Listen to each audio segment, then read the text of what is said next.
So real estate అనేది ఇప్పుడు బేసిక్‌గా అంటే ఎక్స్‌క్లూజివ్‌గా తెలంగాణ గురించి మాట్లాడితే డౌన్ ఫాల్ ఉంది అని చెప్పేసని గవర్నమెంటే ఎల్ఆర్ఎస్ స్కీమ్ ఒకటి ఇంట్రొడ్యూస్ చేశారు కదా! అసలు ఎల్ఆర్ఎస్ అంటే ఏంటి?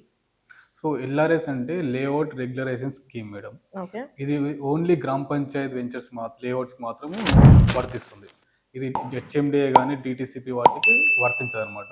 హుహు. సో ఈ గ్రామ పంచాయతీ వాటికి ఎందుకు వర్తిస్తుందంటే ఇది హెచ్ఎండిఏ నుంచి అప్రూవల్స్ ఉండవు. ఇది గ్రామ పంచాయతీ నుంచి అప్రూవల్స్ ఉంటాయి కాబట్టి దీనికి ప్రాపర్ గైడ్‌లైన్స్ అనేవి ఫాలో అవ్వరు వాళ్ళు. ఎవరైతే డెవలపర్స్ జీపీ వెంచర్స్ చేస్తారో వాళ్ళు.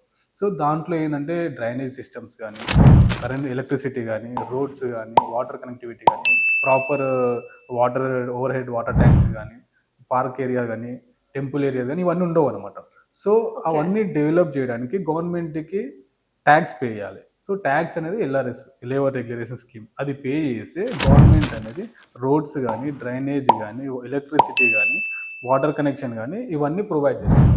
ఓకే. దానికోసం జనాల దగ్గర తీసుకున్న అమౌంట్‌తో వాళ్ళు స్కీమ్ వైస్‌గా వాళ్ళు డెవలప్ చేసి జనాలకి ఎస్ ఇస్తున్నారు. ఎస్ అవును జనాలకి అమ్ముతారు. ఓకే. అవును.